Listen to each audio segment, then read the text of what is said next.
Good morning, student. Myself, Kishan Kumar Nirvan, from Government Polytechnic College, Chittorgarh, lecturer in Mechanical Engineering Department. आज हम discuss करेंगे centrifugal tension पर based एक numerical problem. ये problem आपके 6 marks की है, जो आपके बोर्ड एग्जामिनेशन में आई थी। तो आज हम डिस्कस करते हैं। तो क्वेश्चन है आपके सामने, ए बेल्ट हैज मास 1 ग्राम पर centimetre cube and maximum permissible stress 21 बार। आपको मास दिया हुआ है, लेकिन per unit centimetre cube, cube किसकी वॉल्यूम, किसका आपकी यूनिट होती है, वॉल्यूम की यूनिट होती है। तो आपको जो मास दिया गया है वो दिया हुआ है 1 ग्राम पर सेंटीमीटर क्यूब, यानी कि 1 सेंटीमीटर क्यूब वॉल्यूम अगर बेल्ट है तो उसका जो मास है वो 1 ग्राम है। तो मास पर यूनिट वॉल्यूम आपको दिया हुआ है। Okay, and maximum permissible stress 21 बार। 21 बार यानी कि 21 एक बार में क्या होता है, एक बार इक्वल टू होता है 10 की घात 5, 10⁻⁵ न्यूटन पर मीटर स्क्वायर। ओके, तो ये 21 इंटू 10⁵ हो जाएगा ये। ओके, फिर देखते हैं, determine the maximum power that can be transmitted by A belt. और हमें इस बेल्ट ड्राइव के द्वारा जो मैक्सिमम पावर ट्रांसमिशन है वो फाइंड आउट करना है। बेल्ट 2.5 सेंटीमीटर इंटू 1.1 सेंटीमीटर, ये हमें उसका एरिया दिया हुआ है। बेल्ट का एरिया दिया हुआ है 2.5 सेंटीमीटर इंटू 1.1 सेंटीमीटर, सेंटीमीटर में दिया हुआ है। तो if the ratio of friction tension यानी कि T1/T2 की जो वैल्यू है वो हमें 2 दी हुई है, T1/T2 इक्वल टू 2, ये हमें दिया हुआ है। तो इस तरीके से अपन को इस क्वेश्चन को सोल्व करना है। तो 2.5 सेंटीमीटर इंटू 1.1 सेंटीमीटर, ये हमको एरिया दिया, यानी एरिया हमें सेंटीमीटर स्क्वायर में दिया हुआ है। और जो आपको परमिसिबल स्ट्रेस है, हम जानते हैं कि जो मैक्सिमम स्ट्रेस होता है, maximum tension in a belt equal to होता है मैक्सिमम स्ट्रेस इनटू एरिया। तो एरिया सेंटीमीटर स्क्वायर में है, तो हम इस 21 बार को भी न्यूटन पर सेंटीमीटर स्क्वायर में कन्वर्ट करेंगे। ओके, तो हम देखते हैं कि हमारे पास गिवन डाटा क्या क्या है। तो हम इस क्वेश्चन का सॉल्यूशन देखते हैं। तो सॉल्यूशन में हम देखते हैं कि हमारे पास जो गिवन डाटा है, गिवन डाटा क्या दिया हुआ है, मास पर यूनिट वॉल्यूम दिया हुआ है 1 ग्राम पर सेंटीमीटर क्यूब, और एरिया हमें दिया हुआ है 2.5 इंटू 1.1 सेंटीमीटर स्क्वायर। तो हम सभी जानते हैं कि मास पर यूनिट लेंथ की हमें आवश्यकता होती है। सेंट्रीफ्यूगल टेंशन क्या होता है, तो TC इक्वल टू होता है एम डैश। एम डैश का मतलब होता है मास पर यूनिट लेंथ, तो एम डैश वी स्क्वायर। तो हम मास पर यूनिट लेंथ किस तरह से निकालेंगे, तो हम देखते हैं कि जैसे mass upon length into area, यही तो है वॉल्यूम। इसको मैं कह सकता हूँ ना कि मास अपॉन वॉल्यूम। तो ये वैल्यू हमें क्या दी हुई है, 1 ग्राम पर सेंटीमीटर क्यूब। तो मैं मास इंटू अगर लेंथ ही हमें रखना तो उसको एरिया से गुणा कर दो। तो हम देखेंगे कि इसमें मास अपॉन लेंथ, जिसको मैंने नाम दिया हुआ है एम डैश, वो हम कैलकुलेशन करेंगे। तो 1 ग्राम पर सेंटीमीटर स्क्वायर को हम ये एरिया से गुणा करेंगे जो सेंटीमीटर स्क्वायर है, तो ये क्या रह जाएगा हमारे पास, 1 ग्राम पर सेंटीमीटर रह जाएगा। ओके, तो हम क्या करते हैं, एम डैश और मास पर यूनिट वॉल्यूम को एरिया से मल्टीप्लाई कर दे। तो एरिया हमारे पास कितना है, 2.5 इंटू 1.1, तो ये ग्राम पर सेंटीमीटर क्यूब था, सेंटीमीटर स्क्वायर। तो यूनिट भी अभी देखते हैं, तो यूनिट हमारे पास क्या बचेगी, ग्राम पर सेंटीमीटर। ओके, तो एम डैश की वैल्यू हमारे पास है 2.75 ग्राम पर सेंटीमीटर।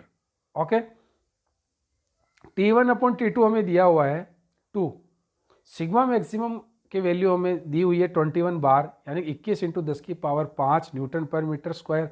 सेंटीमीटर में तो 1 मीटर में होता है 100 सेंटीमीटर, उसका स्क्वायर करेंगे 10⁻⁴, तो 10 की घात 4 का इसमें भाग लग जाएगा। तो हमारे पास जो सिग्मा मैक्सिमम की जो वैल्यू है वो हमारे पास होगी न्यूटन पर सेंटीमीटर स्क्वायर। यही यहाँ पे एक ट्रिक था, मास पर यूनिट वॉल्यूम देना ही एक ट्रिक था। डायरेक्ट मास पर यूनिट लेंथ देते हैं तो दिक्कत नहीं थी, लेकिन हमें उसको एरिया से मल्टीप्लाई करेंगे तो हमारे मास पर यूनिट लेंथ भी आ जाएगी। और सिग्मा मैक्सिमम भी आपको बार में दिया हुआ है, 1 बार इक्वल टू होता है 10 की घात 5 न्यूटन पर मीटर स्क्वायर, और न्यूटन पर मीटर स्क्वायर को सेंटीमीटर स्क्वायर में हम चेंज करेंगे, पर सेंटीमीटर स्क्वायर में चेंज करेंगे, तो 10 की पावर 4 से हम मल्टीप्लाई करेंगे। हम जानते हैं अब इसमें टी मैक्सिमम इक्वल टू होता है sigma dot B dot T, sigma into area, B into T, B और टी का एरिया आपको दिया हुआ है तो 21 into 21 into 2.5 into 1.1 into 10⁵ into 10⁴ 21 के साथ में है, इससे हम मल्टीप्लाई करेंगे तो हमारे पास इसको सोल्व करने पर आंसर आते हैं टी मैक्सिमम हमें प्राप्त होता है 577.5 न्यूटन। ठीक है, तो हियर टी मैक्सिमम, क्योंकि यहाँ पर हम किसको कंसिडर नहीं कर रहे हैं, अगर हम सेंट्रीफ्यूगल टेंशन को कंसिडर नहीं करते हैं, ओके, अगर सेंट्रीफ्यूगल टेंशन को हम कंसिडर नहीं करते क्योंकि हमारे पास वेलोसिटी ऑफ बेल्ट नहीं है, क्योंकि हमें किसी भी पुली की जो डायमीटर्स नहीं दी हुई है, इसका मतलब सेंट्रीफ्यूगल टेंशन जो है वो हमें कैलकुलेट नहीं करना है।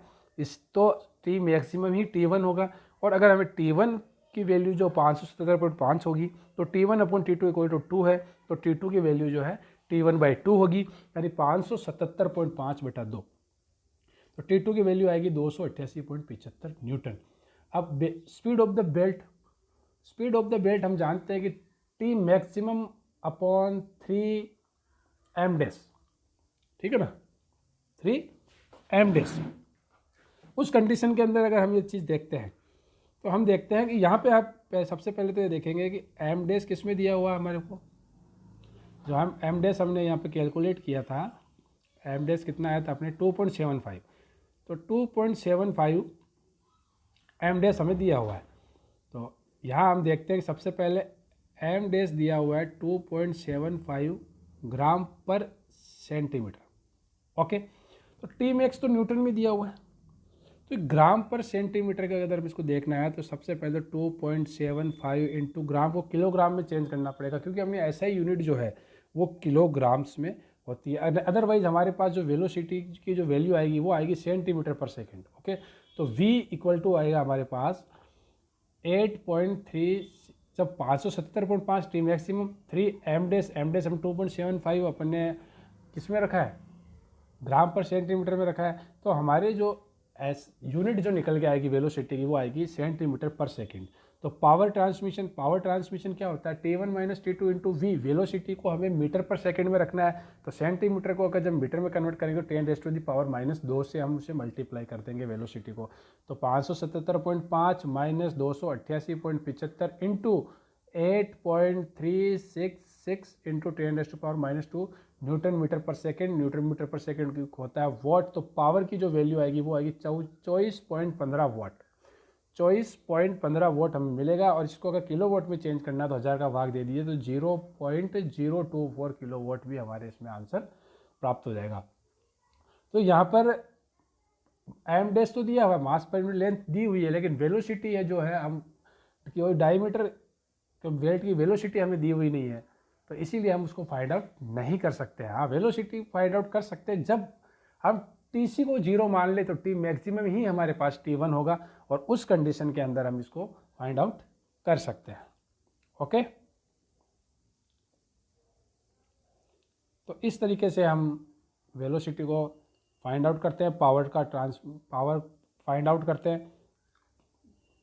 तो ये आपके एक बोर्ड में आया हुआ क्वेश्चन था 2019 में 6 मार्क्स का। Thank you so much student.